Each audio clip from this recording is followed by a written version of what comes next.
So we got here is a 2015 Chevy Silverado 6.6 Duramax diesel.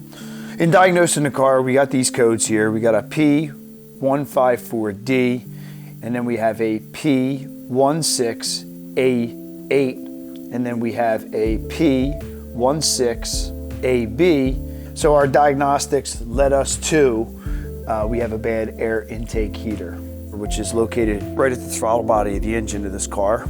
So on with the replacement of the air intake heater. What we're gonna have to do is we're gonna take the air inlet hose off. That's your intake heater behind the throttle body right there. So we're gonna take our air box off. We're gonna take throttle body, intake hose, some electrical connectors. There's one underneath this black cover right here. And green plug right there. Pretty simple task, not complicated. Try and knock this out pretty quick.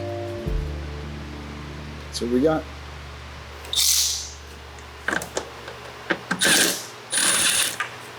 As you can see, I love my Milwaukee 1/4-inch impact gun, M12. Great tool to have.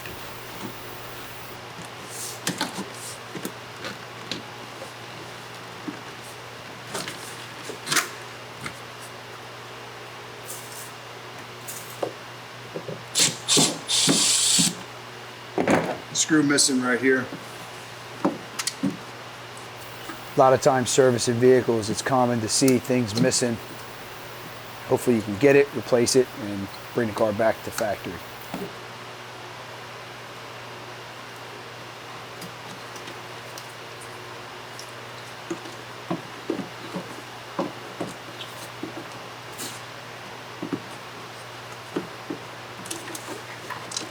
The way they make these plastic air boxes sometimes makes it difficult to get them out, but you can get them out.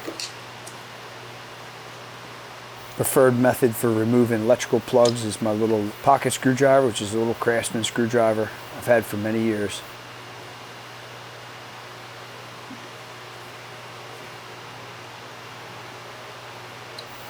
For removing your air intake hose to throttle body, we have another video that we did just in depth on how to release that. If you'd like to check it out, link will be in the description and above. How you remove this tube is there's a little collar right here. Just push that collar till it stops counterclockwise. And you can gently push on it. And it comes off. Right there I'm using a Milwaukee 3/8 drive fuel ratchet. Another great tool to have. Time saver.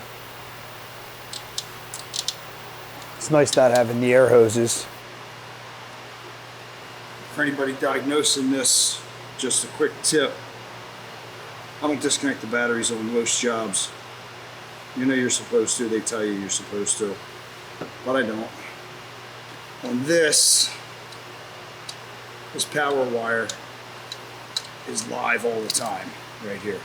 That's live all the time. So when you're diagnosing it, make sure you got power to that wire. What I'm gonna do is just wrap it with some tape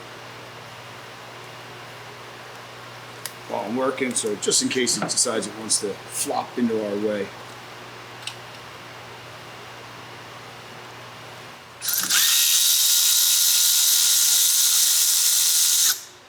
Right here I'm using a Milwaukee 1/4-inch drive fuel ratchet. Another great tool to have. As you can see, I fell down the Milwaukee tool line for servicing automobiles. Normally I'd be using an old school snap-on air ratchet, either their 1/4-inch version or their 3/8 version. The 3/8 version is very dangerous, 70 foot-pounds of torque operated under air. Snap your fingers, bloody your knuckles. That's an FAR72B if anybody's interested in that ratchet. But it is one ass-kicking ratchet, air operated though.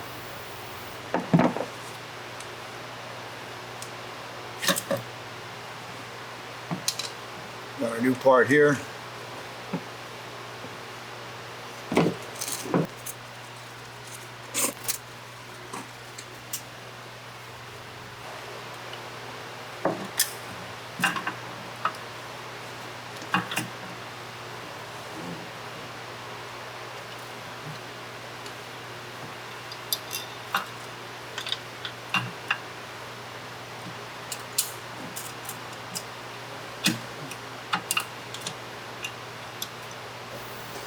Yeah, 90% of the jobs I do, you can do with all just hand tools. You don't need any air tools. You don't need any impact guns or electric ratchets or air ratchets. Just for speed and use in the shop. It's much nicer to have air tools and electric tools to do the job for you, doing all the twisting and turning.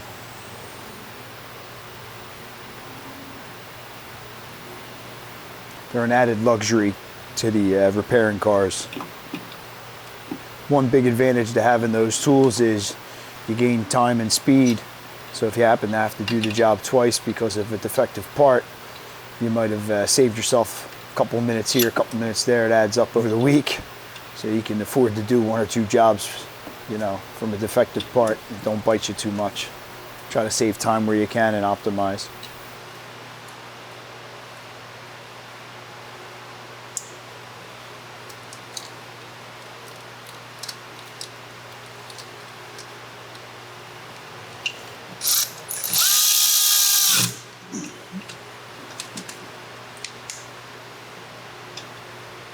What I did there was I used the bolts to line it up so I could tighten up the bracket bolt on the bottom of the throttle body to hold it in place so I could get the air intake heater and throttle body lined up.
On these M6 bolts, just be cautious when you're running them up with a mechanical ratchet, electric ratchet, air ratchet, that you don't over tighten them real quick or break them off.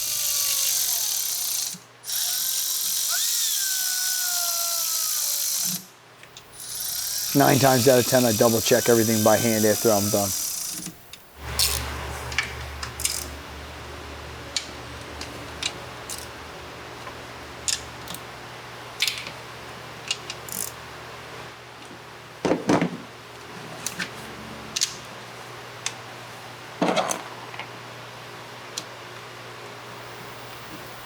Always double check to make sure that hose is secure.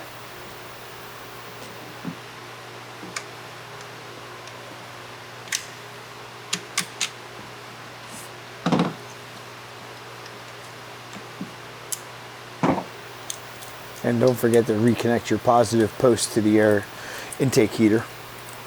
Unwrap your electrical tape.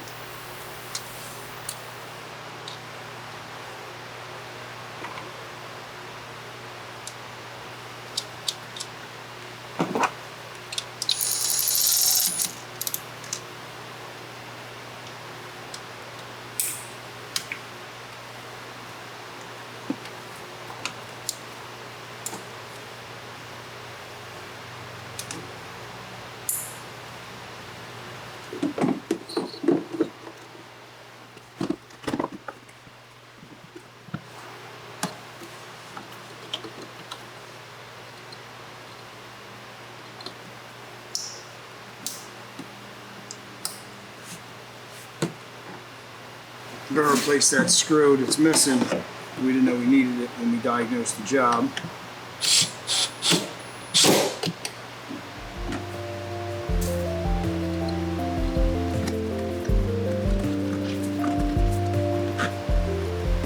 You you can spray a little bit of WD-40 on the hoses or CRC to slide them on a little easier. Especially up here, there's no boost pressure. This is just your air inlet from the air filter. On your boost hoses, kind of frown upon putting any oil or lubrication on them, silicone, soap, or anything like that. If you had to, you could use a little bit of water. That concludes it. Quick, simple, and easy.